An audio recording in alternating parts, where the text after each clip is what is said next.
Hey guys, Smith with Minute Maintenance coming at you again with this 2014 Dodge Grand Caravan. Now today we're going to change out all 6 spark plugs on this particular 3.6 liter VVT motor from this 2014 Dodge Caravan. It's a bit of a bear for whatever reason to get to the top side of the motor so we can get to the spark plug, so stick with me, we'll get through this together. Alright guys, what we have here today is a 2014 Dodge Grand Caravan with a 3.6 liter VVT motor. Now today we're going to be changing out the spark plugs on this particular motor.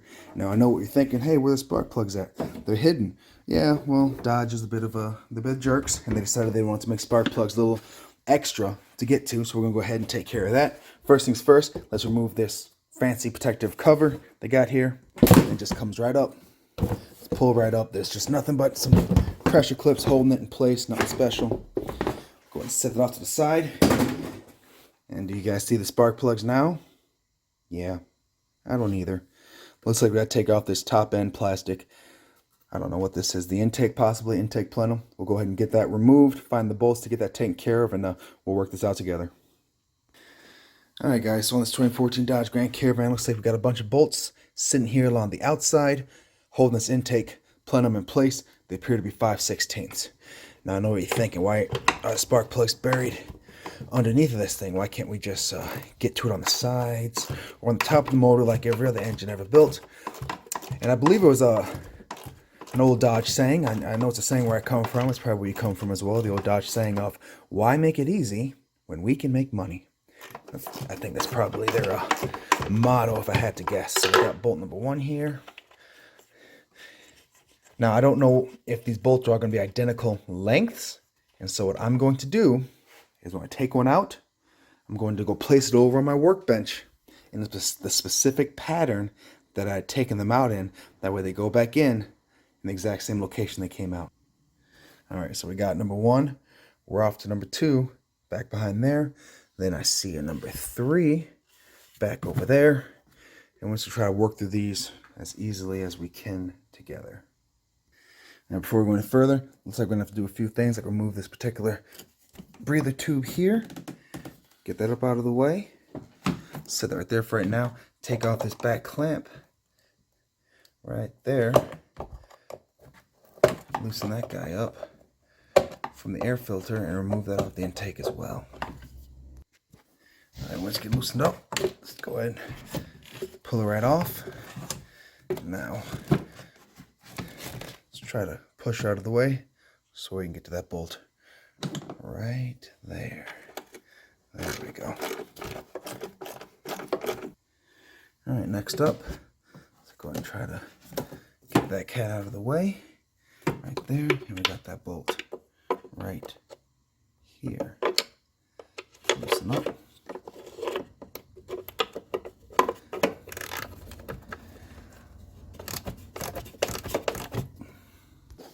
Okay, now there appears to be another one right down in there. That one's especially hard to see, but she's right there.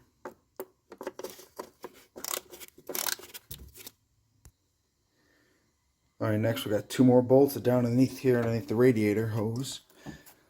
Find a way to get that out of the way for you.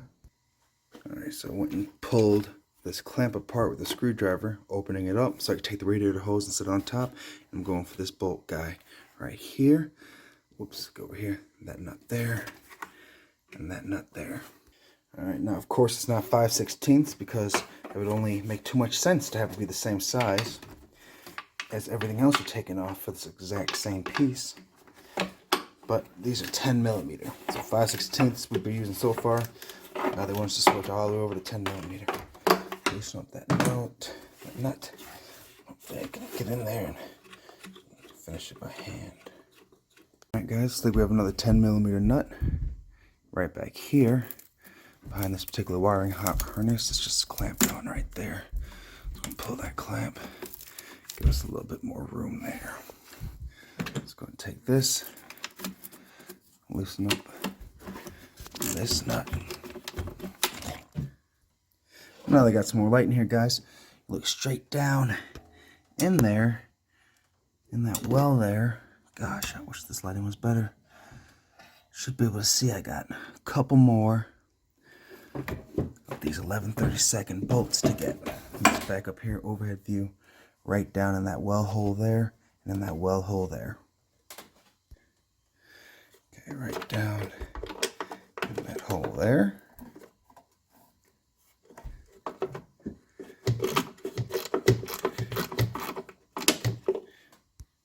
I know that I got that one loose. I'll use my little magnet grabber here to grab it, because my Gorilla paws are way too big for that. And then drop down into this hole right next to it and work on loosening that one.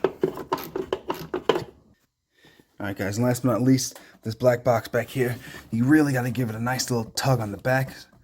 It's held in with pressure clips. Give it a nice little tug on the back so it comes up the front. Shimmies out, just shimmies right out of there. And then, now there's still a bunch of wires connected. You can disconnect those to make things a little easier on yourself.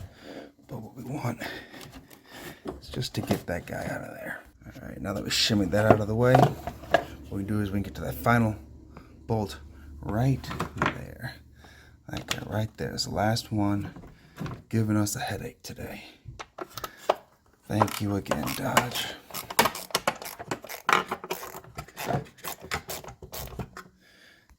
All right, once you got all that done, guys, last thing, well, one of the last things to do is to take like a screwdriver just to pry that bracket away, so you can slip the studs out.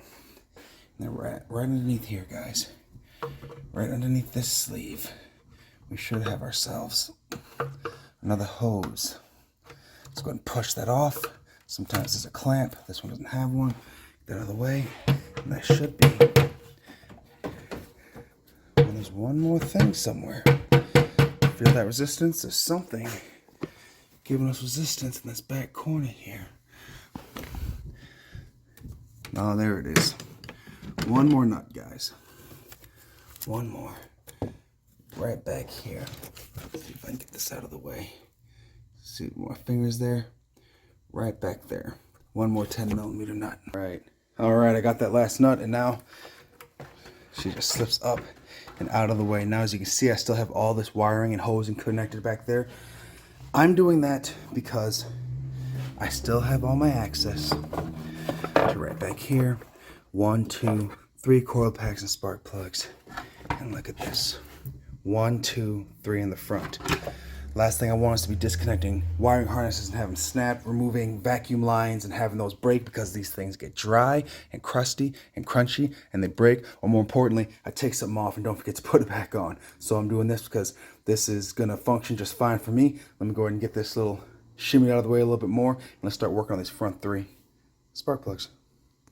All right, guys, and all I did was set it on top of the breather tube there, and now I got access to all 3 spark plugs, and now this becomes this ordeal to get to.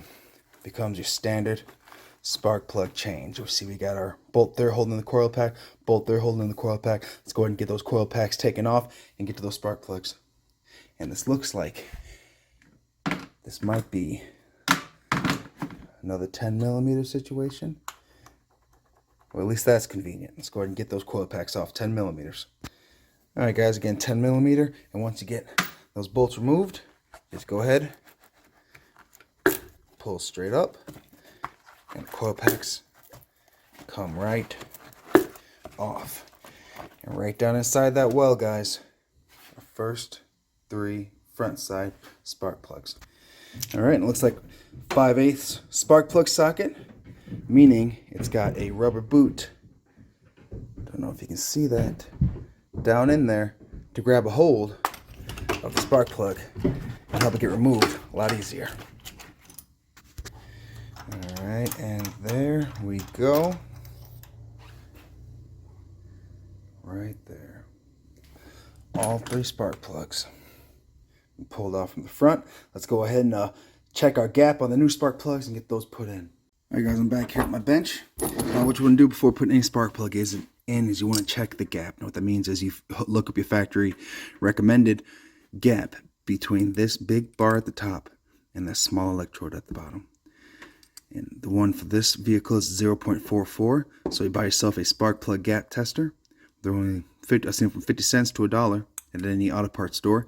You put it on the little measuring device here that has a bunch of numbers on the side, and you slide it until it won't go any further. So this one is in between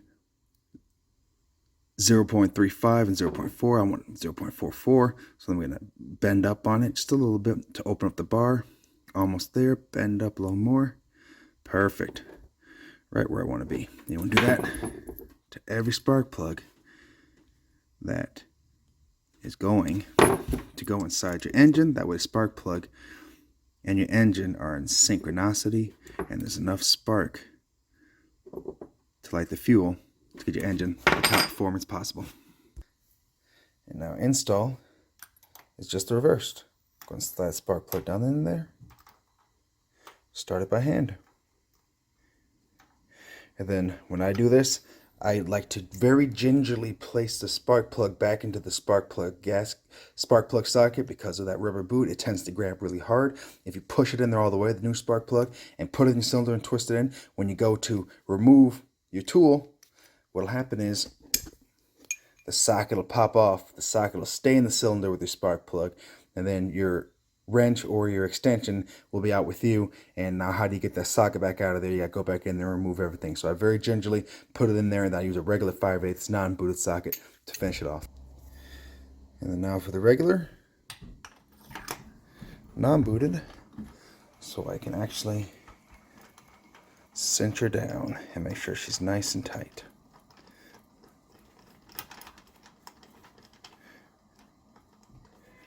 There we go.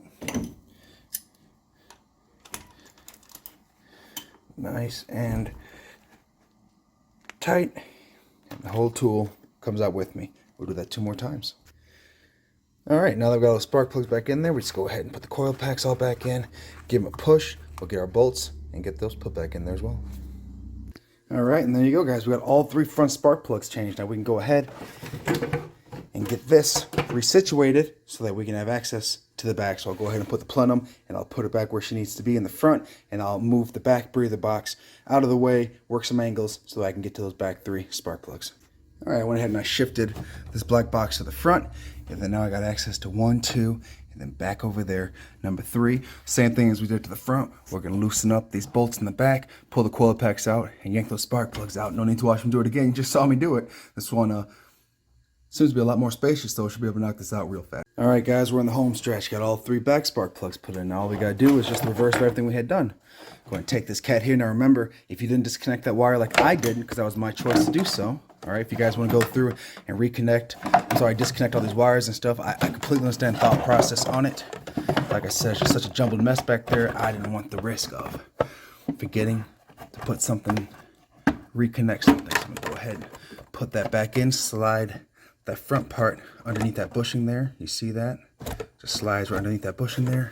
And the back end just gets pushed into place. And now we'll reinstall everything else. We'll go ahead and get that pushed back inside.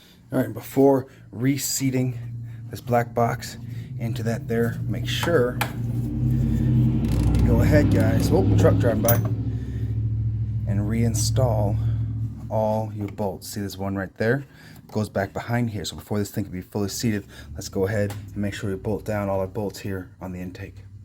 All right, I went ahead and bolted down all the bolts again. I got this again pushed back on those 2 push pins back there. Make sure it's pushed back in here. Make sure it's seated back there. I will get this breather box hose reconnected, tightened down. This breather hose comes over here, connects back in there. Before attaching this breather hose, we still have 4 nuts to reinstall. 1 right here, 1 back here, and then the 2 up front, and we're done. All right, guys, and there we go. We changed all 6 spark plugs on this 2014 Dodge Grand Caravan with a 3.6 liter VVT motor. Again, we had to pull the upper intake plenum. It was a bit of a bear, a little more than normal spark plug change, but we got through it together. I appreciate you guys sticking with me. If you have any comments or questions, drop those below. Any concerns about the particular vehicles you're working on, any tips or tricks that you guys have had that you want to let the community know or let us know, greatly appreciate it. Feel free to like and subscribe and check out all our other vehicles here on Minute Maintenance. And as always, guys, take a minute out of your day to do some maintenance. We'll catch you next time.